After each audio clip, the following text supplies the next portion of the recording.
सो हे WhatsApp. और चलिए हम लोग चालू करते हैं आज बॉडी फ्लूइड्स एंड सर्कुलेशन का बायो हैक, जो कि है आपका बायो हैक। कौन सा बायो हैक है? आपका लेटेस्ट और ग्रेटेस्ट 5th एडिशन, और इसका ये है वन शॉट। लगभग 30 मिनट्स में आपका ये हो जाएगा, या फिर मैक्सिमम 45 मिनट्स भी लग सकते हैं। तो चलिए इसे चालू करते हैं और ख़त्म भी करते हैं तुरंत से तुरंत। तो let's start. The first question, organism which circulate water through their body cavity from surrounding, इसको हम लोग क्या कहेंगे? कौन सा ऑर्गेनिज्म करता है? तो एक तो है अपना पॉरीफेरा एंड सिलेंट्रेटा। दूसरा, lymph also help in transport of certain substance. तो यस, ये बिल्कुल ट्रू है, लिम्फ भी थोड़ा थोड़ा सब्सटेंस को ट्रांसपोर्ट करने में हेल्प करता है।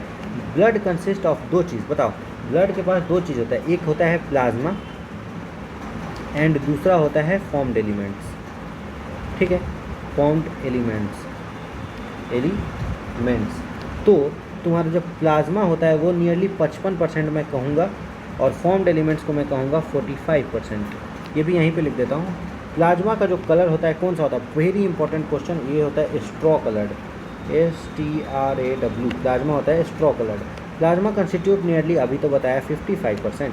प्रोटीन एंड वाटर कंस्टिट्यूट, अच्छा प्रोटीन कितना? तो 6 to 8% होता है इसमें, याद रखना है कितना, 6 to 8%। और वाटर कितना होता है? तो वाटर तुम्हारा होता है 90 to 92%। ठीक है। मेजर प्रोटीन कौन कौन से हैं इसमें? तो मेजर प्रोटीन है इसमें फाइब्रिनोजेन। दूसरा कौन सा है? ग्लोब्यूलिन। एंड तीसरा कौन सा है? एल्ब्यूमिन। फाइब्रिनोजेन का फंक्शन क्या है? तो फाइब्रिनोजेन क्या करता है? ब्लड के कोगुलेशन या क्लोटिंग में हेल्प करता है। हम सीधे सीधे बोले तो कोआगुलेशन ऑफ ब्लड कराता है ये। ठीक है। बात करते हैं ग्लोब्यूलिन की। तो ग्लोब्यूलिन क्या होता है? आपने सुना होगा इम्यूनोग्लोबुलिन, IG। इम्यूनोग्लोबुलिन, तो यानी कि ये इम्यूनिटी का सोर्स है, यानी कि ये क्या करेगा? Defence mechanism. मैं यहाँ पे लिख देता हूँ IG, आप पढ़ते होंगे इम्यूनोग्लोबुलिन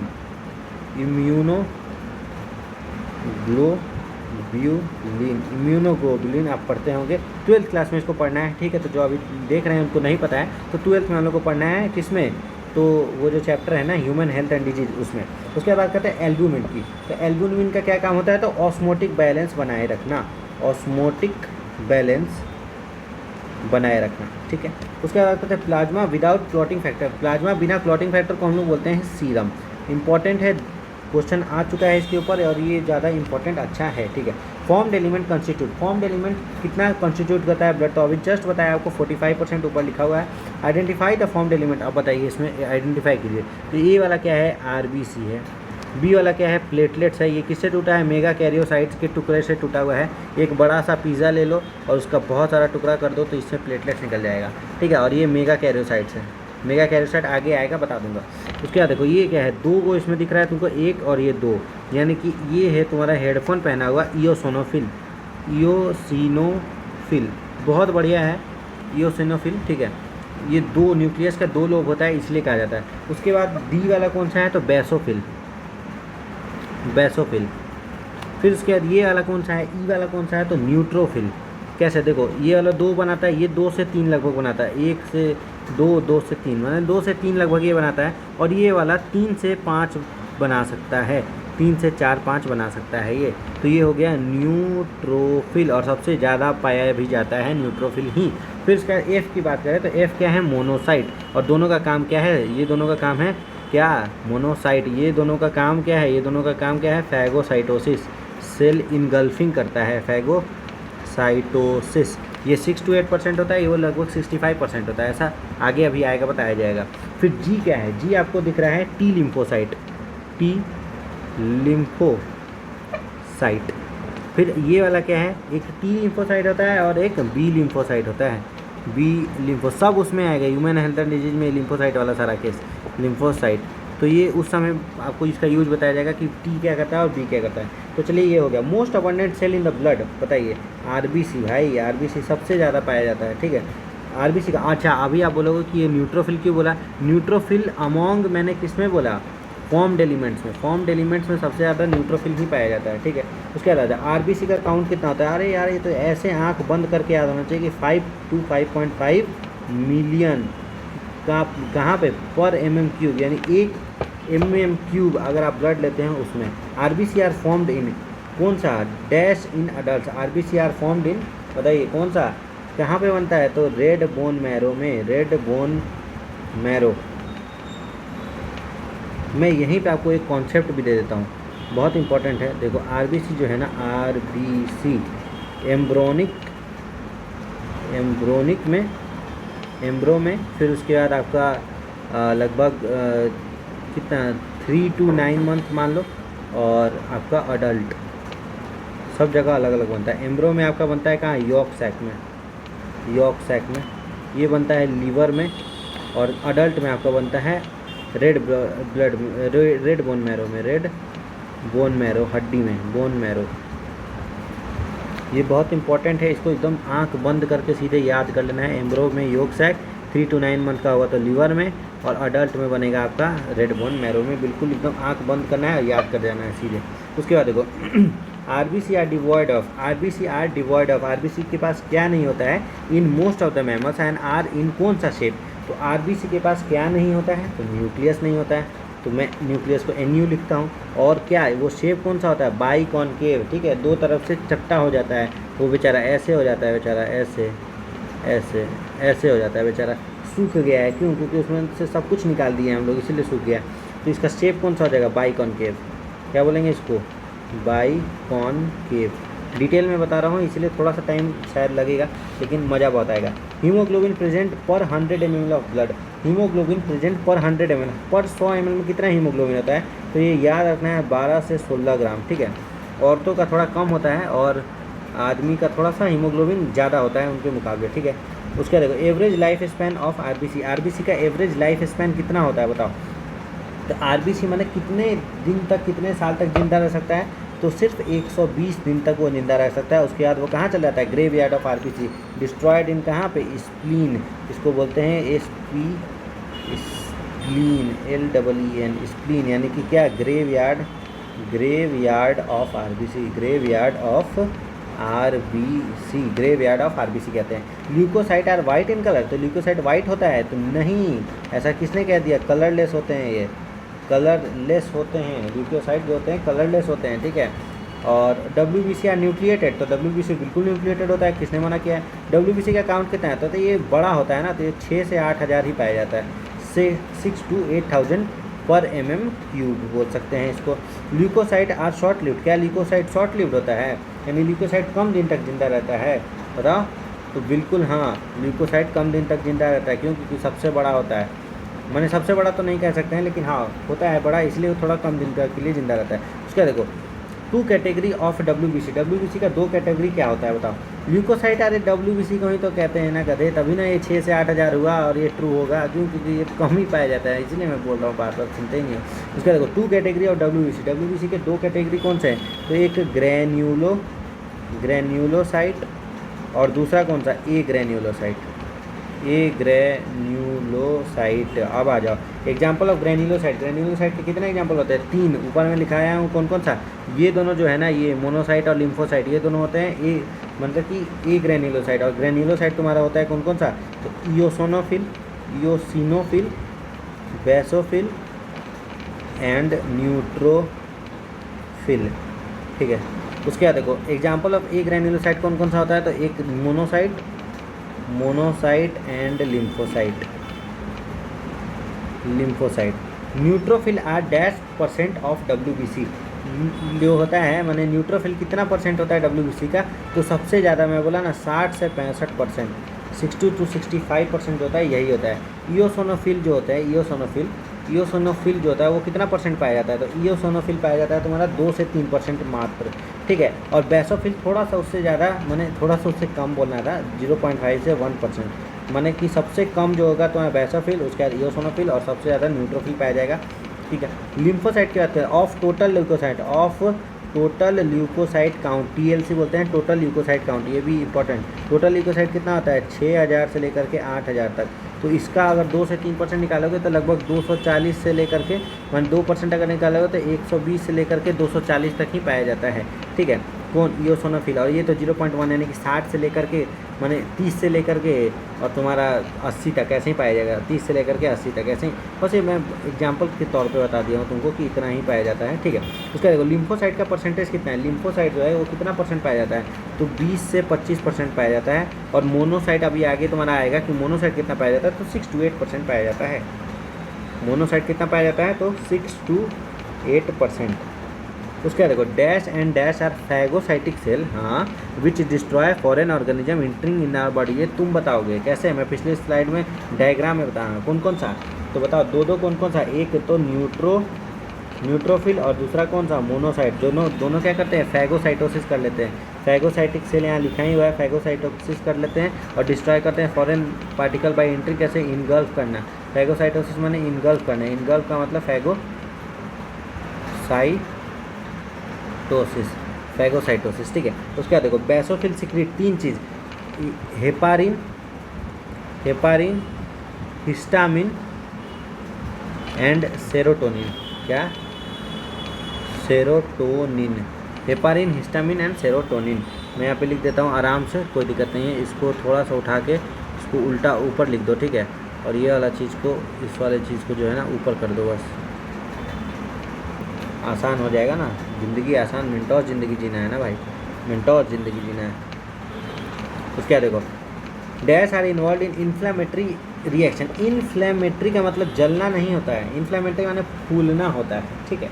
तो पहले मैं ये समझता था कि फूलना जलना होता है इन्फ्लेमेटरी, लेकिन नहीं, इन्फ्लामेशन, बलून को इन्फ्लामेट करते हो तो कौन कराता है, बेसोफिल कराता है। इन्फ्लामेट मतलब फुलाना, तो फूलने से बचाता है, यानी इन्फ्लामेटरी रिएक्शन कौन कराता है, बेसोफिल। उसके देखो dash are associated with allergic reaction.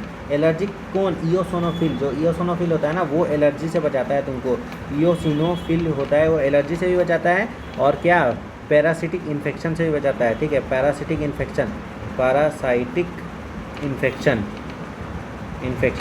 देखो, अच्छा यहाँ लिखा ही हुआ है 37 में, इयोसोनोफिल ही होगा और इन्फेक्शन कौन सा होगा, पैरासिटिक इन्फेक्शन होगा। यहाँ से मिटा देता हूँ, ठीक है। उसके बाद आ जाओ लिम्फोसाइट का टाइप्स। 2 तरीके के लिम्फोसाइट होते हैं, कौन कौन से होते हैं बता दो। तो लिम्फोसाइट तुम्हारा एक होता है बी लिम्फोसाइट एंड एक होता है टी लिम्फोसाइट। ये आगे पढ़ाया जाएगा कहाँ, ह्यूमन हेल्थ एंड डिजीज में। Platelets are also called, platelets को हम लोग क्या बोलते हैं बताओ ना। प्लेटलेट्स को अभी जस्ट मैं तुमको बताया था क्या, थ्रोम्बोसाइट, मैंने ये तो नहीं बताया था, थ्रोम्बोसाइट बताया था। थ्रोम्बोसाइट मैंने अभी बता रहा हूँ, अभी पहले बताया नहीं था। प्लेटलेट्स प्रोड्यूस फ्रॉम, तो ये बता चुका हूँ मैं, मेगा कैरियोसाइट बोला ना, पिज़्ज़ा का टुकड़ा, karyocyte, mega karyocyte. Normal platelets count कितना होता है, तो 1.5 से 3.5 लाख। ऐसे याद करोगे तो याद होगा 3.5 लाख में, ऐसे कि 1.5 लाख से 3.5 लाख पर mm³ ये पाया जाता है। उसके बाद एंटीजन क्या होता है, तुम खुद सोचो, एंटीजन और एंटीबॉडी। तो एंटीजन जो होता है ना कि यानी कि जो इंड्यूस कराए, क्या, यानी कि जो ऐसा केमिकल, ठीक है, ऐसा चीज़, ऐसा केमिकल जो क्या कराए, इंड्यूस कराए क्या चीज़ को, इंड्यूस कराए क्या चीज़ को, तो इम्यून रिस्पॉन्स को, उसके खिलाफ इम्यून रिस्पॉन्स को इंड्यूस कराने वाला। यूनिवर्सल डोनर कौन है भाई बताओ, सबसे ज़्यादा कौन देता है, तुम खुद सुने, आँख बंद करोगे बोलोगे ओ, लेकिन अगर मैं मोर करेक्ट बोलूँगा तो ओ निगेटिव, ठीक है। यूनिवर्सल रिसिपिएंट एनसीईआरटी में दिया हुआ है ओ ही, लेकिन मैं मोर करेक्ट ओ निगेटिव बोलता हूँ, ठीक है, क्योंकि ओ निगेटिव ही सबको दे सकता है, पॉजिटिव वाला नहीं दे सकता है। यूनिवर्सल रिसिपिएंट यानी लेने वाला, रिसिपिएंट लेने वाला होता है कौन, ए बी पॉजिटिव जो होता है सारा सबका ले लेता है, ठीक है, कुछ भी करो सबसे ले लेगा आराम से, तो ए बी पॉजिटिव। लेकिन होता मैंने एनसीईआरटी में लिखा हुआ है ओ और इसमें लिखा हुआ है ए बी, तो अगर पॉजिटिव निगेटिव में है तो ऐसे मार देना, नहीं है तो ऐसे मार देना, चलेगा, ठीक है। उसके देखो ब्लड ग्रुप, डोनर ग्रुप और बी ग्रुप को कौन कौन दे सकता है, तो भाई बी तो दे ही सकता है, उसके बाद कौन दे सकता है, ओ दे सकता है, बस और कोई नहीं। ए बोलो ए भी दे सकता है, नहीं दे सकता, ए आ गया ना भाई, ए के खिलाफ तो एंटीबॉडी है, ए तो आते मार जाएगा। उसका देखो donor group of A B को कौन कौन दे सकता है, तो ए दे सकता है, बी दे सकता है, अभी पॉजिटिव नेगेटिव की बात नहीं है, ठीक है, ए दे सकता है, बी दे सकता है, ए बी दे सकता है और ओ दे सकता है, सब कुछ दे सकता है, इसीलिए यूनिवर्सल रिसिपिएंट बोल दिए थे। The R H antigen got its name from, R H किससे, रीसस मंकी से नाम अपना लिया है, रीसस मंकी, इसको रीसस एंटीजन भी कहते हैं, मंकी, रिसस एंटीजन भी कहते हैं। RH antigen is present in dash % of human, यानी कि कितने 80% ह्यूमन्स में लगभग पाया जाता है। ये अच्छा क्वेश्चन है। उसके देखो erythroblastosis fetalis condition can develop in the first child, तो बिल्कुल नहीं, फर्स्ट चाइल्ड में नहीं होता है, सेकेंड चाइल्ड में होता है। Erythroblastosis fetalis condition develop from mother when mother क्या हो, RH निगेटिव हो या RH पॉजिटिव होता है, RH निगेटिव हो और जो चाइल्ड हो वो RH पॉजिटिव हो, ठीक है, तभी होता है। उसके बाद मैंने सेकंड चाइल्ड की बात हो रही है। अगर मैं फर्स्ट चाइल्ड अगर RH पॉजिटिव है ना तो मदर क्या करेगी, बनाने लगेगी। बहुत अच्छे से डिटेल में समझाया हूँ कि अगर मदर जो है तुम्हारी मदर ये जो है मैंने RH निगेटिव है, लेकिन ये क्या करेगी बेचारी, बनाने लगेगी। क्यों? क्योंकि प्लेसेंटा जैसे ही कट होता है ना भाई, प्लेसेंटा उसमें थोड़ा सा ब्लड का मिक्सिंग हो जाता है, और ब्लड के मिक्सिंग की वजह से मैंने कि बच्चे का अगर बच्चा RH पॉजिटिव है तो उसका ब्लड जाके मदर के इसमें मतलब जाके मिल गया मदर में, ठीक है, और मदर में मिल गया तो उसकी वजह से क्या हो जाएगा, तुम्हारा जो मदर होगी ना वो एंटी RH एंटीबॉडी बनाने लगेगी। मैंने एंटी RH बोल रहा हूँ, मैंने एंटीबॉडी बनाने लगेगी किसके खिलाफ, तो पॉजिटिव वाले के खिलाफ, ठीक है। तो उसको तुरंत हम लोग को क्या देना पड़ता है, एंटी RH एंटीबॉडी देना पड़ता है, ताकि वो एंटीबॉडी RH के खिलाफ ना बना पाए। तो ये है उसका पूरा कॉन्सेप्ट, जो कि मैंने डिटेल में अभी मुंह से ही बोल दिया। इतना तगड़ा तुमको लगा होगा ना, मज़ा आ गया होगा, और यही वीडियो में मैं बता चुका हूँ, ठीक है। तो उसको अगर वहाँ से देखोगे ना तो गजब समझ में आने वाला है। उसका देखो RH antigen of foetus do not get expose to RH negative blood of mother in first pregnancy during gestation period 2। तो क्या बोलता है कि RH antigen of foetus do not get expose to RH negative blood of mother in first pregnancy, तो बिल्कुल ही गलत बात है। पहले वाले में ही मिक्स हो जाता है तभी ना जाके होता है। इसका रीज़न पूछा है मेरे से, मान लो कि माने कि रीजन इसका पूछा है, किस चीज़ का रीजन पूछा है कि RH antigen of foetus do not get expose to RH negative of mother in first pregnancy during gestation. अरे ड्यूरिंग जेस्टेशन पीरियड बोला है, जेस्टेशन माने कि उस समय रखे रहने वाला। पार्चुरेशन बोलता है ना, अगर पार्चुरेशन तो ये फॉल्स होता, लेकिन जेस्टेशन बोला तो ये तो ट्रू रहेगा। और इसका रीज़न ये है कि प्लेसेंटा जो होता है, प्लेसेंटा, वही मैं बोलूँ रीजन, मैं देख रहा हूँ रीजन क्यों लिख रहा है, तो रीजन इसके लिए लिख रहा है कि प्लेसेंटा जो होता है ना तुम्हारा, वो प्लेसेंटा सेपरेट करके रखता है, सेपरेट करके रखता है। फिर during dash there is a possibility of exposure of maternal blood to small amount of RH positive blood from the foetus. हाँ ये देखो, ये जो है ना तुम्हारा किस समय, पार्चुरेशन के समय, डिलीवरी के समय, या पार्चुरेशन के समय, या फिर तुम जो बोल लो इसको, पार्चुरेशन, डिलीवरी और जो बोलो, सबके समय जो है यही होता है, ठीक है। उसके बाद क्योंकि कट होता है ना, प्लेसेंटा जो होता है वो कट हो जाता है, प्लेसेंटा क्या हो जाता है, कट हो जाता है, ठीक है। Erythroblastosis fetalis cause dash and dash to the baby, यानी एरिथ्रोब्लास्टोसिस फिटिलारिस क्या कर देता है, क्या कॉज कर देता है, दो चीज़ कॉज करता है बहुत भयंकर। एक तो एनीमिया, माने सीवियर एनीमिया, और दूसरा क्या है, जॉन्डिस, बहुत भयंकर बीमारी। उसका देखो it is also avoided by administering dash in the child और mother after delivery of first और सेकंड चाइल्ड। देखो हम लोग को क्या देना चाहिए, अभी मैं बोला एंटी RH एंटीबॉडी हम लोग को दे देना चाहिए उसके लिए, तो यहाँ पे मैं लिख देता हूँ एंटी RH एंटीबॉडी, ठीक है। AB एंटीबॉडी किसको देना है, मदर को देना है after the delivery of first child, ठीक है। उसके बाद कोगुलेशन ऑफ ब्लड, अब देखो ब्लड को हम लोग जमाते क्या, मैंने जमाना इन द सेंस कि उसको रोकते कैसे, ब्लड का फ्लो कैसे रुकता है, तो देखो there is a formation of light purplish scum at the site of injury, तो बिल्कुल, लेकिन लाइट पर्पलिश नहीं, ये फॉल्स है। ये कौन सा होगा बताओ, कैसा होगा स्कम, तो रेडिश ब्राउन, ठीक है, reddish brown. Thrombin is formed from, thrombin जो है वो किस चीज़ से बना हुआ होता है, मैंने थ्रोम्बिन किस चीज़ से बनता है, तो प्रोथ्रोम्बिन से। ये मैं बहुत अच्छे से बता चुका हूँ तुमको, prothrombin with the help of enzyme, कौन सा, प्रोथ्रोम्बिनेज या फिर थ्रोम्बोकाइनेज में बोल सकता हूँ, ज़्यादा अच्छा रहेगा। क्या क्या है स्पेलिंग इसका, थ्रोम्बोकाइनेज, ठीक है। फाइब्रिन्स आर फॉर्म्ड फ्रॉम किससे, dash with the help of enzyme dash. बताओ फाइब्रिन जो होते हैं किससे बनते हैं, बताओ फाइब्रिन जो है तुम्हारा वो किससे बनेगा, फाइब्रिनोजेन से, आसान है, फाइब्रिनोजेन से, with the help of dash enzyme, कौन सा एंजाइम, तो थ्रोम्बिन एंजाइम, यही थ्रोम्बिन आके इसके ऊपर करता है, thrombin enzyme. Coagulum is formed by network of threads called thrombin, network of threads जिसको हम लोग थ्रोम्बिन बोलते हैं, बिल्कुल नहीं, इसको फाइब्रिनोजेन, फाइब्रिन्स कहते हैं, मैंने फाइब्रिन्स, फॉल्स, फाइब्रिन्स, ठीक है। डैश एक्ट एज को फैक्टर ड्यूरिंग क्लॉटिंग प्रोसेस, कौन को फैक्टर की तरह काम करता है क्लॉटिंग में, तो बता ना कौन, माने कि Ca, कैल्शियम जानते हो ना भाई, mechanism of coagulation is activated by release of, देखो अच्छा कोगुलेशन का जो होता है एक्टिवेट कैसे होता है, तो क्या चीज़ रिलीज होता है, तो एक तो क्लॉटिंग फैक्टर रिलीज होता है, फ्रॉम माने release of clotting factor from कहाँ से रिलीज होता है, तो फ्रॉम टिश्यू, जो इंजर्ड टिश्यू है वो, या फिर यहाँ से क्या बोलते हैं प्लेटलेट से, ठीक है। Exchange of nutrition between blood और टिश्यू अकर थ्रू किसके, लिम्फ के लैक्टियल से, लैक्टियल्स बहुत इंपॉर्टेंट है ये वाला, बहुत इंपॉर्टेंट, इसको मार्क कर लो एकदम, ये लैक्टियल वाला जो है ना इसको मार्क कर लो क्योंकि बहुत इंपॉर्टेंट है, एकदम आग लगाने वाला इंपॉर्टेंट है।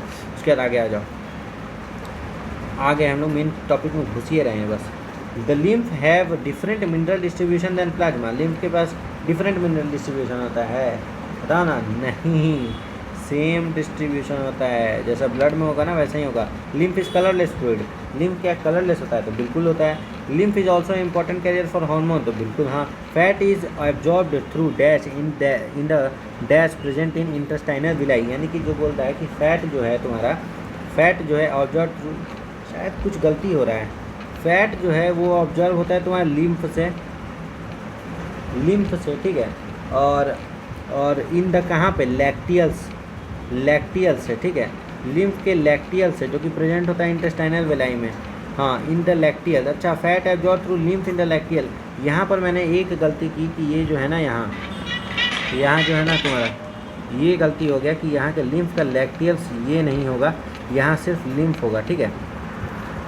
अरे लैक्टियल्स नहीं होगा, देखो अभी फ़ोन आ गया था, मैंने पार्सल के चक्कर में लेट हो गया, एक पार्सल आने वाला था उसके चक्कर में मैं यहाँ पे कुछ भी अंत लिख दिया हूँ। तो चलिए अभी शुरू करते हैं दूसरा, आगे बढ़ते हैं सर्कुलेटरी पाथवे के तरफ, ठीक है। आ जाओ, ओपन सर्कुलेटरी सिस्टम किस में होता है, तो ओपन सर्कुलेटरी सिस्टम तुम्हारा किस में होता है बताओ, आर्थ्रोपोडा एंड मोलस्का, किस में, आर्थ्रोपोडा एंड मोलस्का, ठीक है। Annelida have an open circulatory system, Annelida के पास ओपन सर्कुलेटरी सिस्टम बिल्कुल नहीं, किसने बोल दिया, why close circulatory system is more advantage है। देखो ओपन सर्कुलेटरी सिस्टम में तुम्हारा एक लाइन है, मैं हर बार लिखता हूँ, ओपन में जो होता है डायरेक्टली बाथेड, यानी कि ऑर्गन जो है ना तुम्हारा उसमें तैर रहा है। अब तैरने वाला ज़्यादा अच्छा होगा, मैंने फ्लोटिंग डायरेक्टली बाथेड वाला ज़्यादा अच्छा होगा कि तुम्हारा जो अच्छे से सबको सप्लाई हो रहा है वो वाला अच्छा होगा, बताओ, तो जो अच्छे से सप्लाई हो रहा है वो अच्छा होगा ना, तो इसीलिए क्लोज जो सर्कुलेटरी सिस्टम होता है वो ज़्यादा एडवांटेजेस होता है, क्योंकि इसमें फ्लो ऑफ ब्लड अच्छा होता है, flow of blood more precise होता है, ऐसा मैं लिख सकता हूँ, मोर प्रिसाइज, ठीक है। उसके बाद देखो क्रोकोडाइल हैव, अच्छा क्रोकोडाइल 4 चैम्बर्ड हार्ट, बहुत इंपॉर्टेंट है। क्रोकोडाइल जो होता है ना उसके पास अपने तरह ही होता है, कितना 4 चैम्बर का हार्ट, ठीक है, कितना चैम्बर, 4 चैम्बर हार्ट, इसको बिल्कुल मैं मार्क करना चाहूँगा, ठीक है। आगे आ जाओ, in fish dash heart pumps, कौन सा हार्ट पंप करता है ऑक्सीजनेटेड ब्लड, बताओ, फिश के अंदर डैश पम्प्स ऑक्सीजनेटेड ब्लड, तो फिश के अंदर अपना मैंने कि the heart pumps oxygenated blood, क्या बोल रहा हूँ यार मैं, in fish the heart pumps oxygen, नहीं भाई डीऑक्सीजनेटेड ब्लड, हार्ट जो होता है सिर्फ 2 चैम्बर होता है, तो उसके में क्या होता है बस डीऑक्सीजनेटेड ब्लड का ही पंपिंग होता है, ठीक है, ये फॉल्स हो गया। उसके बाद बात करते हैं अपना डायग्राम है क्या, ये एक section of human heart shown in diagram A to N, अब बताओ A to N क्या है, अब समझो इस डायग्राम को, बहुत भयंकर। ए से ये वाला यहाँ पे दिख रहा है ऑर्टा, बी वाला ये क्या है भाई, सबसे आसान बताओ, सबसे आसान पल्मोनरी आर्टरी, ये क्या करता है डीऑक्सीजनेटेड ब्लड आर्टरी। ये वाला तुमको 2 दिख रहा है, ये कौन सा है, पल्मोनरी वेन, ये कौन सा है, ये चैम्बर है, बताओ कौन सा, लेफ्ट है कि राइट है, जल्दी बोलो, लेफ्ट है, लेफ्ट एट्रियम है। ये क्या है बताओ ना, यहाँ पर सीधा दिख रहा है, ये क्या है, ये तुम्हारा दीवाल है बीच का, ठीक है, बीच का दीवाल है क्या, या फिर कुछ और है, ये पीला वाले से इससे आ रहा है, यानी कि ये वाला तो बंडल ऑफ हिस है ना भाई, बंडल ऑफ हिस बोलते हैं इसको, बंडल ऑफ हिस है ये, ठीक है। एफ वाला क्या है, नीचे है, तो लेफ्ट वेंट्रिकल। जी क्या है, ये दीवाल है, हाँ ये देखो यहाँ दीवाल है, इसको ध्यान से देखना भाई, बहुत अभी गलती करा देता है ये हमेशा। जी वाला जो है तुम्हारा क्या है, inter ventricular septum, inter ventricular septum. H वाला क्या है नीचे, ये याद रखना है तुमको, ये ऐसे बनता है वी से, ठीक है, तो तुम इसको क्या बोलोगे, माने ए ऐसे बनता है ना, और एक ऐसे कर दो तो A for apex, A for apex. यहाँ पे जब भी दिखे ना तो ऐसे मार देना, ए है ये। तो आई क्या है बताओ, आई जो है ना तुम्हारा ये वाला, ये आई जो है ये तुम्हारा क्या है, ये देखो यहाँ से आ रहा है, यानी ये तुम्हारा क्या हो गया, राइट वेंट्रिकल, राइट वेंट्रिकल। जे क्या हो गया, ये जो निकल रहा है ना ये तुम्हारा क्या है, ये कॉर्डी टेंडेनी बोलते हैं इसको, कॉर्डी टेंडेनी, ठीक है। के क्या है ये वाला, ये बताओ ना, ये तो आसान है, बताओ के क्या है। तो के तुम्हारा है एवी नोड, कौन सा node, AV node, AV node. L क्या है, ये तो राइट एट्रियम है। एम क्या है, ये है बताओ एसए नोड। और एन क्या है, एन क्या है तुम्हारा वीना कावा, ये वाला दिख रहा है, यहाँ कहाँ लिखूँ मैं, यहाँ लिख देता हूँ वीना कावा, ठीक है, वीना कावा। उसके बाद आ जाओ, heart is derived from endo meso ecto. पता ना हार्ट जो है वो किसी से डेराइव होता है, mesodermal origin. Heart has size of clench fist, बिल्कुल true. Heart is protected from single double walled bag called, बताओ ना कौन सा, पेरिकार्डियम बोलते हैं इसको, पेरिकार्डियम, पेरिकार्डियम। और फ्लूइड होता है पेरिकार्डियम फ्लूइड।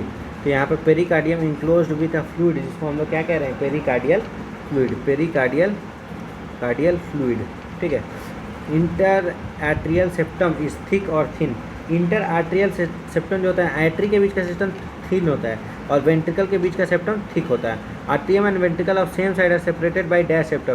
तो एट्रियो वेंट्रिकुलर सेप्टम बोलते हैं, एट्रियो वेंट्रिकुलर सेप्टम।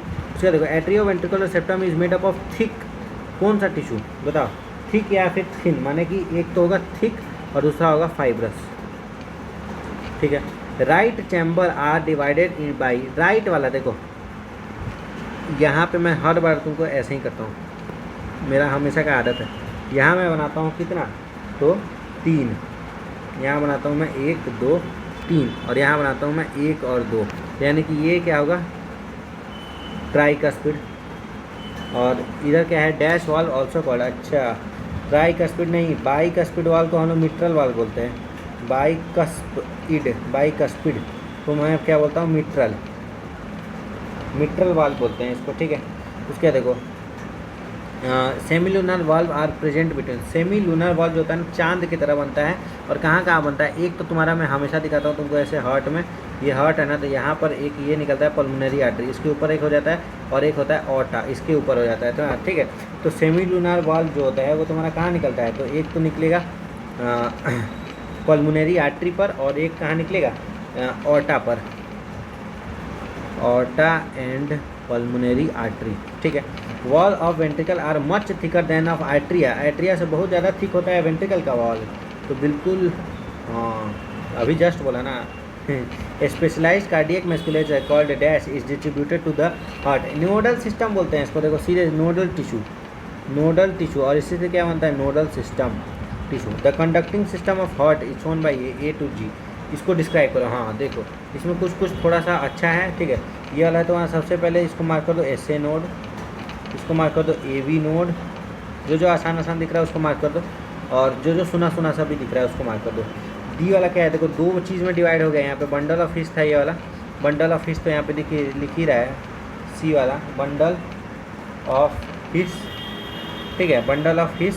और उसके बाद तुम्हारा डी वाला, डी जो है तुम्हारा वो कैसा है, लेफ्ट का कौन सा, लेफ्ट बंडल ब्रांच, और ये वाला राइट बंडल ब्रांच।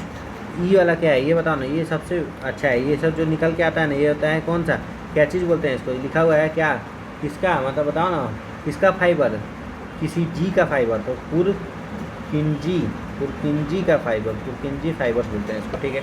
उसके बाद देखो बच गया तुम्हारा ये जी वाला, तो ये जो है ना जी, इसको हम लोग क्या बोलेंगे, जी वाला को हम लोग एक चीज़ याद रखना है, इसको मैं क्लास में भी याद करवाया हूँ, क्या कि ये होता है याद रखना, बचमांस बंडल, बचमा का जो है ना, जैसे यहाँ छोटे बच्चों को बोलते हैं बचमा, ठीक है, तो बचमा का बंडल है ये, बचमा का बंडल, या भी बच्चा है, मेरा बच्चा है, तो ऐसा, ठीक है। उसका देखो describe location of SA node, SA node का लोकेशन बताइए।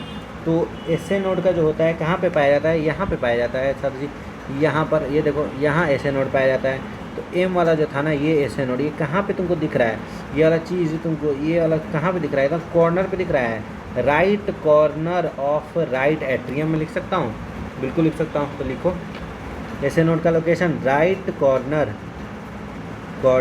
ऑफ राइट एट्रियम, बस सीधे। एसए नोड, एसए एन का फॉर्मूला क्या आता है, S cyano atrial node. AVN का क्या होता है, AVN is present at, AVN जो होता है वो कहाँ प्रेजेंट होता है, तो एवीएन प्रेजेंट होता है लेफ्ट, माने कि लोअर लेफ्ट कॉर्नर पे, लोअर लेफ्ट कॉर्नर ऑफ किसके, राइट ही एट्रियम के, ठीक है। उसके बाद बात करते हैं 90। तो इसमें क्या है कि a bundle of nodal fibre called dash continuous from AV node which passes through the dash septa to emerge on the top of dash septum and immediately divide into right and left bundle. यानी एक bundle of nodal fibre, bundle of nodal fibre को हम लोग क्या कह रहे थे, तो एवी बंडल कह रहे थे, AV bundle continuous from AVN, यानी एवीएन तक जाता है थ्रू डैश सेप्टा। कौन सा सेप्टा बताओ, एवी नोड के पास कौन सा सेप्टा होता है, तो बताओ ना कौन सा सेप्टा होता है, तो एट्रियो वेंट्रिकुलर सेप्टा, यानी atrio ventricular septa to emerge from the top of dash septum. कौन सा सेप्टम, इंटर वेंट्रिकुलर सेप्टम के टॉप पर, इंटर वेंट्रिकुलर सेप्टम के टॉप पे, और उसके बाद जाके लेफ्ट और राइट बंडल में डिवाइड कर गया। यहाँ से देखो ना, यहाँ से ये आया और उसके बाद यहाँ पर ये इसको फाड़ा और उसके बाद नीचे आया, तो ये बंडल ब्रांच हो गया, बंडल ब्रांच में फिर लेफ्ट और राइट में जाके डिवाइड कर गया, यही तो था बस, और कुछ नहीं। उसके बाद देखो आगे आ जाओ, the branches which give rise to minute fibres through, तो इसको क्या पुरकिंजी फाइबर, माइन्यूट जैसे लिख देना, तो बस पुरकिंजी ही का नाम याद आना चाहिए, पुरकिंजी फाइबर, ठीक है। उसके बाद आ जाओ आगे, the dash can generate maximum number of action potential in nodal tissue, SA node भाई, उसी की वजह से तो इसीलिए तो उसको एसए नोड जो होता है ना, एसए नोड, इसी को हम लोग क्या बोलते हैं, नोडल टिश्यू ऑटो एक्साइटेबल, बिल्कुल हाँ। SA node action potential generation rate, देखो कितना जनरेशन, मतलब 70 से 75, इसी से क्या होता है, वो हार्ट बीट निकल के आ जाता है तुम्हारा 70 से 75 per minute. Dash is called pacemaker, SA node को हम लोग पेस मेकर कहते हैं। Heart averagely beat 72 times per minute, ठीक है। The event of the cardiac cycle is shown in figure, ये तो हमको बताना है। देखो ये जो है ना, ये मैं कराया हूँ, अभी रुक जाओ, इसको ना लास्ट में, ये जो यहाँ पे होगा ना, तब तुमको बताता हूँ, तब तुमको आएगा मज़ा असली, जब ये लास्ट में करोगे ना तब तुमको मज़ा आएगा। ये सब कर लेता हूँ, उसके बाद उसको देखो लास्ट में भी कराता हूँ मैं, ये वाला पूरा कार्डियक साइकिल खत्म होना था, उसके बाद देखो आसानी से कैसे निकलेगा। देखो AV node generate action potential to stimulate atrial contraction, तो एवी नोड क्या एक्शन पोटेंशियल करता है जनरेट, तो नहीं भाई, एसए नोड करता है, एसए नोड करता है। Atrial systole causes an increase in blood flow into the ventricles by कितना परसेंट, तो 30%, ये इंपॉर्टेंट है, ठीक है। Atrial systole cause an increase of blood flow into the ventricle by 30%। Dash transmit action potential to the entire ventricular musculature, कौन करता है, तो बंडल ऑफ हिस, या फिर एवी बंडल भी मैं इसको बोल सकता हूँ, एवी बंडल जो होगा एट्रियो वेंट्रिकुलर बंडल, यही ट्रांसमिट करता है एक्शन पोटेंशियल को टू इंटायर वेंट्रिकुलर मस्कुलेचर। देख रहे हो इधर पीछे वाले डायग्राम में मैं तुमको दिखाया था ना, कहाँ से अगर निकलेगा तभी ना सब जगह, यहाँ से निकल रहा है तो सब जगह, इधर पूरा वेंट्रिकल छेक लिया, इधर का पूरा वेंट्रिकल छेक लिया, तो कौन सा किया, तो वही किया ना, कौन, बंडल ऑफ फिश या फिर एवी बंडल बोल सकता हूँ। उसका देखो वेंट्रिकुलर सिस्टोल को इनसाइड विद एट्रिया रिलैक्सेशन, क्या वेंट्रिकुलर सिस्टोल एट्रिया के रिलैक्सेशन से ये करता है, माने कि एक साथ टकराव करता है, तो बिल्कुल हाँ, एट्रियल वेंट्रिकुलर सिस्टोल यानी कि एट्रियल डायस्टोल, बस इतना तुमको याद रखना है और कुछ नहीं। उसके देखो ventricular systole cause closure of dash and dash valve, जैसे ही वेंट्रिकुलर सिस्टोल होगा तो कौन सा वाल्व बंद होगा सबसे पहले, बताओ ना, तो सबसे पहले होगा ट्राइकस्पिड बंद, देन हो जाएगा बाइकस्पिड बंद, ठीक है। उसके बाद decreasing ventricular pressure causes closure of dash, यानी कि वेंट्रिकुलर प्रेशर का डिक्रीज होने से क्या होता है, क्लोजिंग ऑफ कौन सा वाल्व, तो सेमीलूनार वाल्व, सेमीलूनार वाल्व। जैसे ही ब्लड सेमीलूनार वाल्व की तरफ मैंने उधर घुस जाएगा ना, तो सेमीलूनार वाल्व बंद हो जाएगा ताकि वापस ना आ पाए। Tricuspid and bicuspid valve open due to pressure exerted by simultaneous contraction of atria, tricuspid bicuspid valve open due to pressure exerted by simultaneous contraction of atria, तो बिल्कुल एक ट्रू लाइन है। उसके बाद देखो नहीं, एक सेकेंड, ये क्या बोला, ये फिर से सुनो इसको एक बार। कि ट्राइकस्पिड और बाइकस्पिड वाल्व जो होता है ये ओपन होते हैं due to pressure exerted by simultaneous contraction of atria, यानी कि दोनों एक साथ दबाते हैं उसके वजह से होता है क्या है?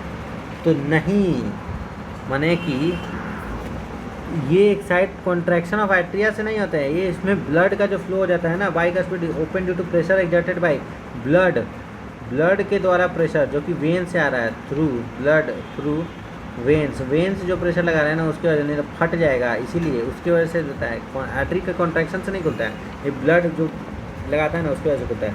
ये इंपॉर्टेंट है, इसको याद ही रखो, सीधे आँख बंद करो और याद कर लो।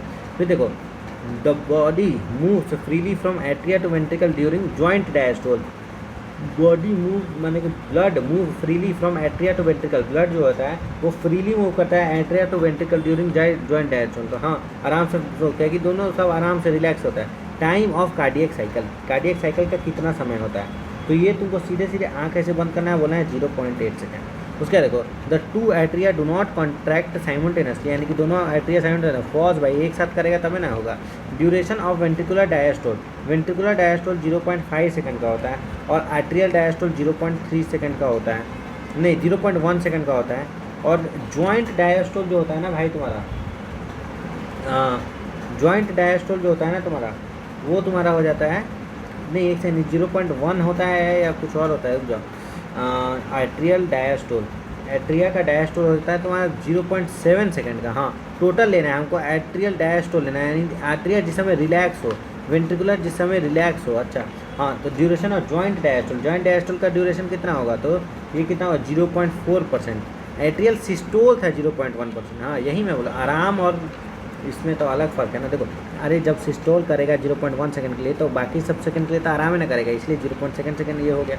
उसके बाद ड्यूरेशन ऑफ जॉइंट कैसे है, तो अगर मान लो इतना देर आराम कर रहा है तो 0.4 सेकंड एक काम भी तो करेगा, माने कि 0.3 सेकंड ये काम किया, ठीक है, और 0.4 में 0.3 सेकंड ये काम किया। उसके बाद देखो, blood pumped by heart in 1 beat it's called stroke volume, blood जो होता है पंप होता है एक हार्ट बीट में, तो नहीं एक हार्ट बीट में थोड़ी ना, इन 1 बीट में नहीं भाई। ये ब्लड जो पंप होता है हार्ट में वो कब, एक वेंट्रिकल माने कि पम्प्ड बाई एक वेंट्रिकल के पंप करने पर, एक वेंट्रिकल के, 2 वेंट्रिकल नहीं, एक वेंट्रिकल के पंप करने पे जो झुचुक से होता है उसको स्ट्रोक वॉल्यूम बोलते हैं, जो कि 70 ml होता है। The ventricle pumps out 70 ml of blood which is called stroke volume, क्या स्ट्रोक वॉल्यूम इसको हम लोग कह देंगे, ठीक है। उसके बाद देखो, cardiac output is the volume, cardiac output is the volume of blood pumped out by heart पर मिनट।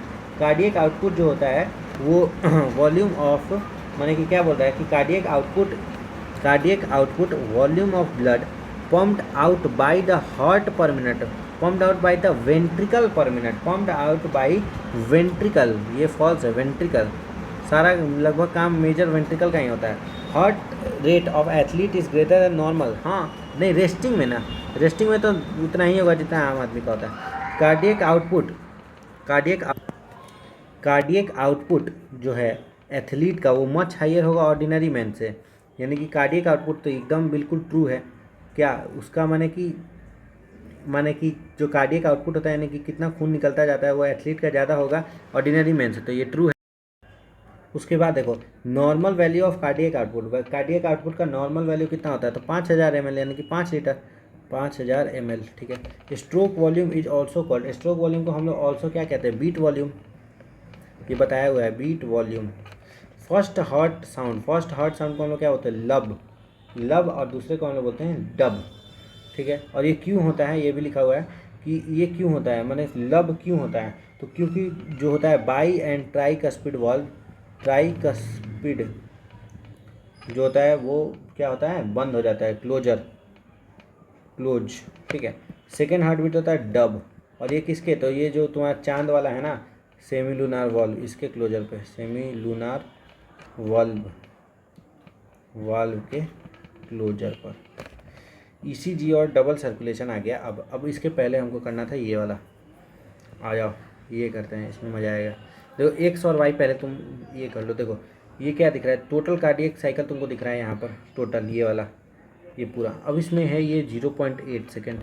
अब तुम यहाँ पर गिनो ए मेरे से पूछा है कि ए क्या है, ठीक है। तो ए है क्या, देखते हैं हम लोग ए क्या है।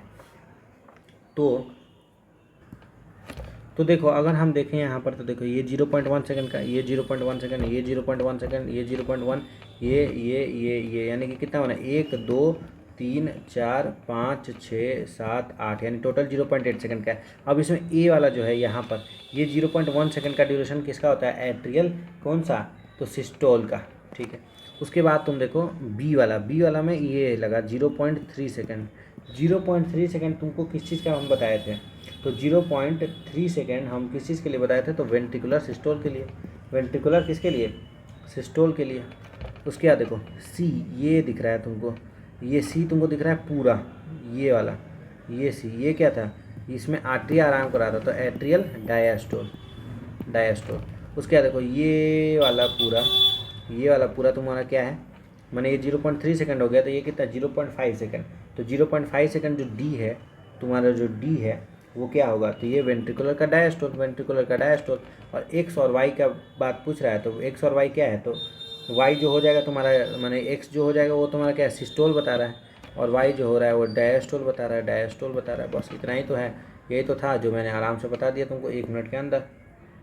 बहुत आसान है ये वाला, तुमको 0.1 सेकंड का बस साइकिल दिखना चाहिए कि ये जो है 0.1 सेकंड का है। यहाँ पे अगर मैं वाइट कलर ले लूँ ना तो ज़्यादा अच्छा होगा कि ये वाला जो है ये 0.1 सेकंड का है, ये भी 0.1 सेकंड का है, ये भी 0.1, ये भी 0.1, ऐसे कर करके है। तो इसमें ये जो पूरा पार्ट है तुम्हारा, ये पार्ट जो है ये वाला तुम्हारा क्या दिखा रहा है, तुम्हारा डायस्टोल, आराम करना दिखा रहा है।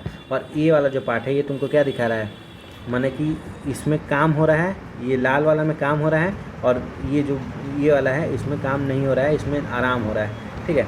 तो इसकी बात अब हम लोग करते हैं, ये वाला पूरा पार्ट हो गया, ठीक है। उसमें देखो आ जाओ, तो हम लोग देख रहे थे, इसमें हम लोग आके देखते हैं। तो देखो ये वाला बी वाला पार्ट, ये पूरा ये क्या हो गया, ये हो गया वेंट्रिकल का क्या, सिस्टोल 0.3 सेकेंड, कितना 0.3 सेकेंड। ये एट्रिया का सिस्टोल 0.1 सेकेंड। ये वाला एट्रिया का आराम यानी एट्रियल डायस्टोल कितना 0.7 सेकेंड। और ये वाला वेंट्रिकल का डायस्टोल कितना, तो 0.5 सेकेंड। तो वाई वाला क्या दिखा रहा है, डायस्टोल, एक्स वाला क्या दिखा रहा है, सिस्टोल। इतना ही था बस, और कुछ नहीं है भाई। उसके बाद देखो ईसीजी और डबल सर्कुलेशन पे हम लोग अब आ चुके हैं। अब कुछ बचा ही नहीं है इस चैप्टर में, अब ख़त्म है पूरा चैप्टर, लगभग पूरा ख़त्म है। अब ख़त्म करके ही उठेंगे, आंख बंद करो और ख़त्म करके उठेंगे, ठीक है। आ जाओ, एक स्टैंडर्ड ईसीजी इज शोन इन इतना, आइडेंटिफाई द पीक्स ABCD। देखो तो ये क्या है P, ये क्या है Q, ये R, ये है S, ये है T। ये तो सीधे पता चल जाना चाहिए PQRS T, ठीक है, direct. The machine is called electrocardiogram which is use to obtain electrocardiograph. नहीं, उल्टा, मशीन को बोलते हैं हम लोग इलेक्ट्रोकार्डियोग्राम, मशीन को बोलते हैं इलेक्ट्रोकार्डियोग्राम, और ये जो होता है ये होता है ग्राफ, तो ये हो जाएगा फॉल्स। उसका देखो ECG is a graphical representation of the dash activity, कौन सा, electrical activity. Patient is connected to dash number of leads, कितना नंबर ऑफ लीड से कनेक्टेड होता है, तो 3 गो, 2 गो रिस्ट में लगता है। देखो तो 3 लीड्स कहाँ पे, तो 2 on each wrist and 1 on left ankle. उसके देखो white heart lead connected to left ankle not on right. तो क्योंकि तुम्हारा हार्ट जो है ना, हार्ट टिल्टेड टुवर्ड्स, देखो ना यहाँ पर लिखो, ये देखो, क्योंकि हार्ट जो है वो टिल्ट है, टिल्टेड टुवर्ड लेफ्ट, ठीक है, इसीलिए।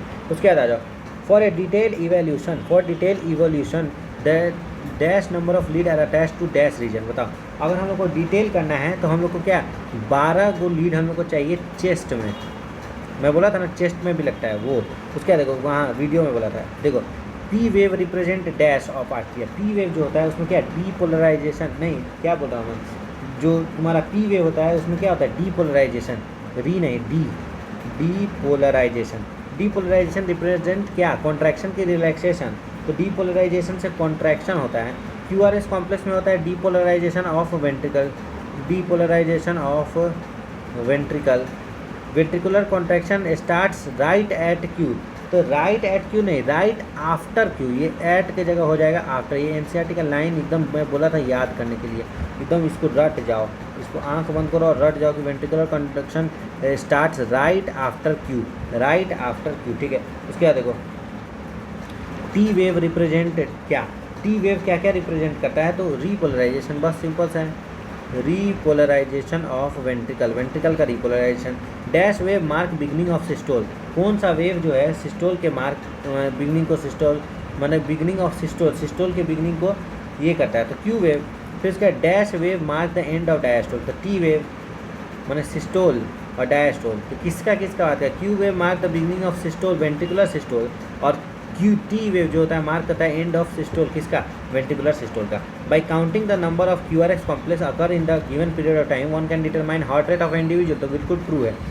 उसके बाद देखो, उसके बाद बात करते हैं तो when does atrial repolarization occur, atrial repolarization कब होता है, तो एट्री का रिपोलराइजेशन कब होता है, तो टी वेव जब आएगा तब ना होगा। उसके बाद देखो द माने कि उसी समय जो होता है वेंट्रिकल का भी हो जाता है और एट्रिया का भी रिपोलराइजेशन हो जाता है। ये बस एक आधी जानकारी थी, बस वही बताया गया। A systemic plan of the blood circulation shown in the figure A to F हम लोग को मार्क करना है, बताओ ए टू एफ मार्क करना है। ये तो ए तो है तुम्हारा लंग, बी क्या है बताओ, इससे आता है पल्मोनरी वेन, ये लेफ्ट एट्रियम में आया पल्मोनरी वेन, उसके बाद ये निकला ऑर्टा, सी वाला तुम्हारा ऑर्टा हो गया, ठीक है। डी वाला तुम्हारा टिश्यू हो गया, ये हो गया वीना कावा, वीना कावा या सिस्टमिक वेन। उसके बाद एफ वाला हो गया तुम्हारा पल्मोनरी आर्टरी। और इतना ही तो, आसान तो है, 2 मिनट के अंदर तुम्हारा निकल के आ गया कि भाई कौन क्या है क्या नहीं है। आ जाओ, identify blood vessel X Y Z phone in the ये। अब बताओ, देखो एक ही बस पहचान है, ये लूमेन बड़ा दिख रहा है, बड़ा लूमेन, ये छोटा लूमेन। तो जब लूमेन बड़ा होगा यानी कि क्या, ये मिडिल लेयर है, मिडिल लेयर जो होगा वो कम होगा और होगा किस में, वेन्स में। और ये वाला है क्या, ये वाला जो तुम्हारा है यही तो मिडिल लेयर था, यहाँ क्या माने कि ट्यूनिका मीडिया बोलते हैं इसको, tunica media.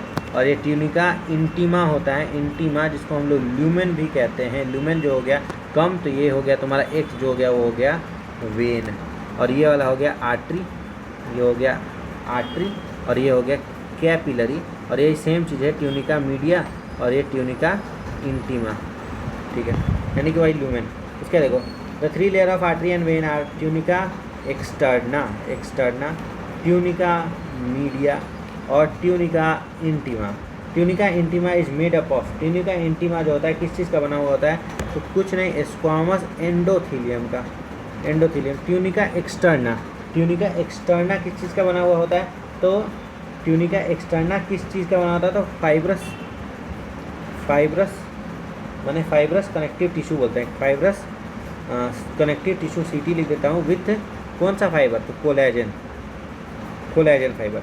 Tunica media is made up of, tunica media जो होता है वो किस चीज़ का बना हुआ होता है, तो स्मूथ मसल का, ये तो आसान है, स्मूथ मसल का, स्मूथ मसल एंड क्या स्ट्रेच कराता है ना, तो इलास्टिक फाइबर। उसका dash layer is comparatively thin in veins, यानी कौन सा लेयर जो होता है वो थिन होता है वेन्स में, तो अभी बताया वो ट्यूनिका मीडिया जो होता है वो थिन हो जाता है। फिर उसके बाद the 2 types of circulation in our body, इसको हम लोग क्या, डबल सर्कुलेशन होता है, 2 टाइप्स ऑफ सर्कुलेशन माने डबल सर्कुलेशन होता है, डबल सर्कुलेशन होता है हम लोग की बॉडी में, सर्कुलेशन। और डबल सर्कुलेशन में एक होता है पल्मोनरी सर्कुलेशन और एक कौन सा आता है, एक होता है पल्मोनरी, एक होता है सिस्टमिक, सिस्टमिक, इसलिए सिस्टमिक आर्टरी और सिस्टमिक वेन बोलते हैं और पल्मोनरी आर्टरी और पल्मोनरी वेन बोलते हैं, सिंपल पल्मोनरी, ठीक है। उसके बाद आगे systemic pulmonary circulation provide nutrients O2 and other essential substances to the tissue and takes CO2 and other harmful substances away for elimination। यानी देखो क्या बोलता है कि जो है तुम्हारा कौन सा सर्कुलेशन जो है वो प्रोवाइड करता है न्यूट्रिएंट्स और other essential substance to tissue और take CO2 and other harmful substance away from the elimination. जैसे टिश्यू दिख जाए ना तो सीधे बोलो सिस्टमिक, क्यों, क्योंकि पल्मोनरी वाला तो सिर्फ लंग से हार्ट, लंग से हार्ट घूम रहा है, बस कुछ कहीं नहीं, बस हार्ट से लंग में घूम रहा है, हार्ट से लंग में घूम रहा है बेचारा, सिर्फ हार्ट टू लंग घूम रहा है। उसका देखो hepatic portal vein carries blood from dash to dash. Hepatic जैसे ही बना लीवर वाला बात हुआ है, कहाँ से, इंटेस्टाइन से, इंटेस्टाइन से ग्लूकोज वूकोज ले लेता है, इंटेस्टाइन TIN, इंटेस्टाइन से कहाँ पर? लीवर, इसमें, हाँ लीवर में। For circulation of blood to and from the cardiac musculature dash system, कौन सा? कोरोनरी से, coronary system of blood vessel is present. उसके बाद देखो बात करते हैं regulation and disorders of circulatory system. तो ह्यूमन हार्ट जो होता है वो कैसा होता है? मायोजेनिक होता है कि न्यूरोजेनिक? तो मायोजेनिक। ये किसका होता है? अलग होता है। What is myogenic heart? यानी कि खुद से ऑटो रेगुलेटेड, ऑटो रेगुलेटरी, रेगुलेटोरी, ठीक है। उसके बाद स्पेशल न्यूरल, बैक हो जाता है ना ये, special neural centre in dash moderate cardiac function through ANS, कौन? मेडुला ऑब्लंगाटा, MO लिख देता हूँ इसको। सिंपैथेटिक नर्व इंक्रीज या फिर डिक्रीज हार्ट रेट, यानी जो सिंपैथेटिक नर्व है, एक होता है सिंपैथेटिक नर्व, एक होता है पैरासिम्पैथेटिक। तो सिंपैथेटिक क्या करता है? हार्ट रेट को क्या कर देता है बेचारा? क्या कर देता है? इंक्रीज कर देता है। और पैरासिम्पैथेटिक डिक्रीज कर देता है। तो sympathetic nerve can not increase the strength of ventricular contraction, ventricular का कॉन्ट्रैक्शन को ये नहीं कर सकता है, तो नहीं कर सकता है, बिल्कुल कर सकता है। कौन बोला? कैन नॉट, तो नहीं, कैन इंक्रीज, ठीक है। Speed of conduction, speed of conduction of action potential is decrease by sympathetic nervous system, यानी speed of conduction of action potential is decrease by sympathetic, नहीं भाई पैरासिम्पैथेटिक। ये सिंपैथेटिक नहीं, parasympathetic कर देता है। पैरासिम्पैथेटिक नर्वस सिस्टम जो होता है वही एक्शन पोटेंशियल की स्पीड को डिक्रीज कर सकता है। उसके बाद देखो, उसके बाद बात करते हैं कि adrenal medullary hormone can also increase cardiac output, यानी एड्रिनल मेडुला का जो हार्मोन है वो क्या कार्डियक आउटपुट को इंक्रीज कर सकता है? तो हाँ कर सकता है। If a person has BP equals to 120/80 he is normal, तो हाँ बिल्कुल है। Dash is also called pumping pressure and dash is also called resting pressure. हाँ देखो ये हो गया थोड़ा दिमाग लगाने वाला क्वेश्चन। क्या कि अगर तुमसे पंपिंग और रेस्टिंग प्रेशर बोले तो मैं तुमको बोला रेस्ट कौन करता है? डायास्टोल, डायास्टोल। और ये कौन करता है? तो सिस्टोल। तो BP इक्वल टू, देखो सिस्टोल और डायास्टोल का बात आ गया कि नहीं? मैं बात 50 बार बोला। BP इक्वल और greater than dash shows hypertension, यानी हाइपरटेंशन शो करता है अगर ज़्यादा हो या फिर कम हो। तो कौन? BP इक्वल और greater than dash shows hypertension. तो BP greater than equal to 140/90 से अगर ज़्यादा हो तो hypertension. If a person has BP 115/95 he is normal, तो उसका डायस्टोलिक टाइम तुम देखो ना, डायस्टोलिक टाइम देखो तुम, तो ये नॉर्मल नहीं है। सिस्टोल तो उसका नॉर्मल है, 15 तो सिस्टोल होगा, मैंने 115 चलेगा, लेकिन 95 यानी ये जो नॉर्मल नहीं हुआ, यानी इसका डायास्टोल जो हो रहा है वो ज़्यादा हो जा रहा है, यानी कि ये थोड़ा सा जो है ना अब नॉर्मल ही मानेंगे, डायास्टोल हाई हो जा रहा है, तुमको दिख रहा होगा डायास्टोल ज़्यादा है इसमें। उसका देखो high blood pressure leads to dash and also effect vital organs like dash and dash. तो हाई ब्लड प्रेशर तुमको क्या कर सकता है? हार्ट का डिजीज दे सकता है, हार्ट का डिजीज दे सकता है। और ऑल्सो इफेक्ट वाइटल ऑर्गन, जैसे कौन सा? किडनी पे जोर लगाता है और किस पे जोर लगाता है? ब्रेन पर, फट जाएगा ना। CAD यानी कि CAD का फुल फॉर्म क्या होता है? मैंने coronary artery disease, coronary artery disease. तो ये क्या होता है? COD मैंने कि क्या होता है? इसको हम और क्या कह सकते हैं? एथेरोस्क्लेरोसिस, एथेरो के अब डिसऑर्डर में आ गए हैं भाई। Sclerosis, atherosclerosis and arteriosclerosis same term है? नहीं, आर्ट्रियोस्क्लेरोसिस अलग चीज़ होता है, एथेरोस्क्लेरोसिस अलग चीज़ होता है। एथेरोस्क्लेरोसिस इज सब टाइप ऑफ आर्ट्रियोस्क्लेरोसिस, तो नहीं भाई ये भी नहीं, मैंने कि सब टाइप, लेकिन मैं कह सकता हूँ कि हाँ हो सकता है। Atherosclerosis also called dash is caused by deposition of dash dash dash dash dash. तो एथेरोस्क्लेरोसिस को तो हम लोग CAD कह रहे थे, कोरोनरी आर्टरी डिजीज, और कॉज बाय डिपोजिशन ऑफ किसके? तो कैल्शियम का, फैट का, फिर कोलेस्टेरॉल का, और क्या? फाइब्रस टिश्यू का, फाइब्रस टिश्यू का। Angina pectoris occurs when, angina pectoris कब होगा? जब माने कि एंजाइना पेक्टोरिस में क्या होता है? ऑक्सीजन की कमी से क्या होता है? दर्द होता है, पेन हो जाता है, पेन होने लगता है। कहाँ पर होने लगता है? तो हार्ट के मसल में, pain in heart muscle, heart muscle, oxygen की कमी से। यानी कि अगर ऑक्सीजन अच्छे से नहीं पहुंच रहा है ना, तो ऑक्सीजन की कमी की वजह से हार्ट मसल में पेन होने लग गया। उसका देखो symptom of angina pectoris, symptom कैसा होता है? तो एक acute ACUT acute chest pain. फिर what is heart failure. Heart failure क्या है? तो माने कि जिस समय ना हार्ट पंप करना बंद कर दें, यानी हार्ट का पंपिंग रुक जाए। यहाँ पे ना था व्हाट इज हार्ट फेलियर, 2 बार आ गया। What is heart failure, what is heart failure, same चीज़ है ना। हाँ, तो हार्ट फेलियर वही है ना कि जब माने कि क्या होगा उस समय पंपिंग स्टॉप्स, पंपिंग जिस समय रुक जाए तो हार्ट फेलियर माने हमेशा परमानेंटली स्टॉप, मर गए ना आदमी। तो when heart is not pumping, माने जितना ब्लड चाहिए उतना नहीं मिल रहा तो हार्ट का फेलियर है वो। माने पंपिंग स्टॉप नहीं बोल के भी बोल सकते हैं कि ये तो हम डायरेक्ट मार ही दिया आदमी को। तो पंपिंग जो हो रहा है वो क्या हो रहा है, माने पंपिंग इनफ नहीं हो पा रहा है।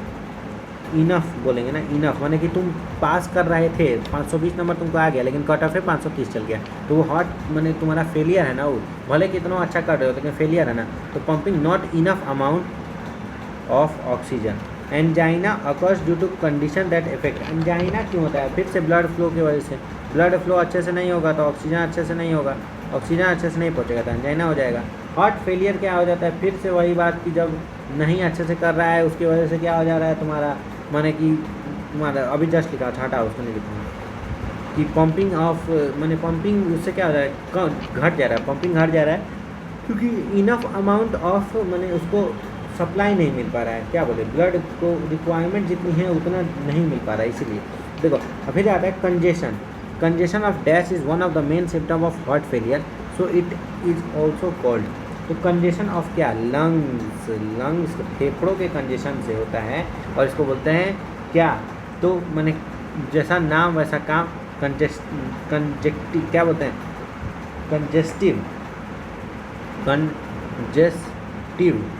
Heart failure. बस उसके बाद क्या है? What happens in cardiac arrest. Cardiac arrest क्या होता है? उसमें मैं कि जब बीटिंग रुक जाए, बीटिंग ही स्टॉप हो जाए, बीटिंग स्टॉप, तो कार्डियक अरेस्ट बोलते हैं। What happens in heart attack. Heart attack में क्या होता है बताओ, क्या होता है हार्ट अटैक में, ये पूछ रहा है। तो हार्ट अटैक में ये होता है कि जो हार्ट मसल है ना वो, माने कि हार्ट अटैक में जो होता है ना, हार्ट का मसल जो होता है ना भाई, हार्ट का मसल ही तुम्हारा डैमेज हो जाता है। हार्ट मसल डैमेज, और हार्ट मसल डैमेज हो जाता है क्यों? माने कि माने कि अगर ब्लड सप्लाई इनएडिक्वेट है तो ड्यू टू लिख देता हूँ, due to inadequate blood supply. इतना ना ये अजीब सा टॉपिक है कि मत पूछो भाई, मुझे एकदम नहीं पसंद है भाई। Heart attack, heart cardiac arrest, heart attack, ये सब लिखना होगा तुमको, लेकिन एनसीईआरटी में दगाड़ के पढ़ना पड़ेगा कि क्या है याद करके। Plasma contain small amount of mineral, जैसे कि, लेकिन तुम्हारा अगर एमसीक्यू आएगा ना घचाक बनेगा, ऐसे लिखने में नहीं बनेगा, एमसीक्यू में ठट बनेगा। तो उसका देखो plasma contain small amount of mineral, ये सब आ गया अब इस समरी का क्वेश्चन, ठीक है, समरी उमरी का क्वेश्चन। तो देखो plasma contain small amount of mineral, जैसे कौन कौन सा, तो तुम्हारा Na+ ले लो, Cl- ले लो, K+ ले लो, Ca2+ ले लो, Mg2+ ले लो, HCO3 भी तो, हाँ क्यों भूल गया मैं, HCO3 2- होता है ना शायद, नहीं माइनस होता है, यही तो बाइकार्बोनेट आयन, इसी के फॉर्म में तो क्या ऑक्सीजन ट्रांसपोर्ट होता है, मैंने कार्बन डाइऑक्साइड ट्रांसपोर्ट होता है। Neutrophils are multi nucleated. क्या न्यूट्रोफिल मल्टी न्यूक्लिएटेड होता है? तो नहीं भाई, न्यूट्रोफिल क्यों मल्टी न्यूक्लिएटेड हो जाने लग गया? उसका जो न्यूक्लियस होता है ना उसके लोब होता है, लोब, इसको बोल सकते हैं मल्टी लोब। मैं बोला था ना 3 से 5 लोग होता है। Platelets are involve in, platelets किस चीज़ में इन्वॉल्व होता है? तो क्लॉटिंग में। Increase in number of platelets is called, हाँ देखो इंक्रीज इन नंबर ऑफ, इसको थ्रोम्बोसाइटोसिस कहते हैं, thrombocytosis. Decrease in number of platelets कौन बोलते हैं? थ्रोम्बोसाइटोपेनिया। उसके बाद आगे आ जाओ। As the blood passes through capillary many small water soluble और इनसॉल्यूबल सब्सटेंस मूव आउट। तो जैसे ही कैपिलरी से पास करता है तो बहुत सारा water soluble substance move out करता है। Lymph has same protein distribution as in plasma, तो हाँ। फिर उसके बाद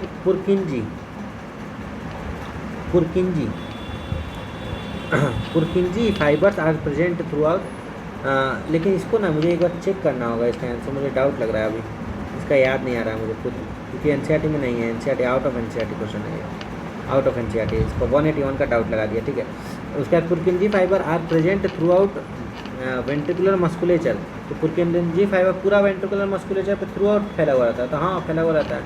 action potential is conducted by ventricular side by, action potential जो होगा वेंट्रिकुलर साइड मैंने action potential is conducted to ventricular side, is conducted to ventricular side by किसके द्वारा, तो ए वी नोड के द्वारा, हाँ, और ए वी बंडल के द्वारा, ए वी बंडल, ठीक है। वेंट्रिकल साइड का बात कर रहा है ना, अगर इसका बात करता है तो कौन सा होता है, एस ए नोड।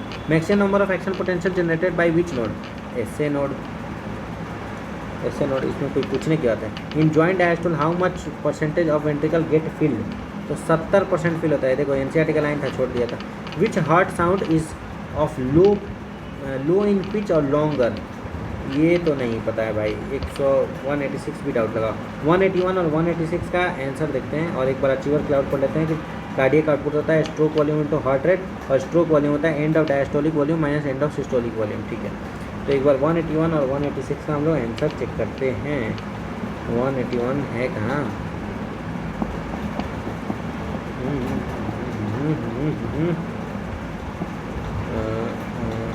हाँ इधर होगा। 181 है फॉल्स, अच्छा मैं ट्रू मारा हूँ ना। Lymph does not contain larger, अच्छा लार्जर प्रोटीन नहीं होता है लिम्फ के बाद, ओ। और 186 होता है lub, L for lub, longer and low pitch. Mean point क्या है, you raised my heart beat, ना ऐसे नहीं बोलेंगे। You cause me tachycardia, you cause me tachycardia, यानी हार्ट बीट को बढ़ने को शायद साइंटिफिक टर्म में टैकी कार्डिया कहते होंगे, वही है। यानी कि यहाँ पर हो जाएगा ये मेरा फॉल्स, यानी एक ये अच्छा क्वेश्चन था कि lymph has also same protein distribution, true और फॉल्स, तो ये हो जाएगा फॉल्स, फॉल्स। और विच, तो ये हो जाएगा लब, तो दो चीज़ हो गया तुम्हारा, लब और डब, ठीक है। आ जाओ तब तो अब करते हैं चैप्टर को ख़त्म। तो थैंक यू, जय हिंद जय भारत। एंड हो गया चैप्टर ख़त्म, लगभग टाइम तो लग गया लगभग 50 मिनट के लगभग में, लेकिन ठीक है मज़ा आ गया, बड़ा अच्छा चैप्टर था। तो चलिए इस वीडियो को करते हैं ख़त्म एंड थैंक यू, जय हिंद जय भारत।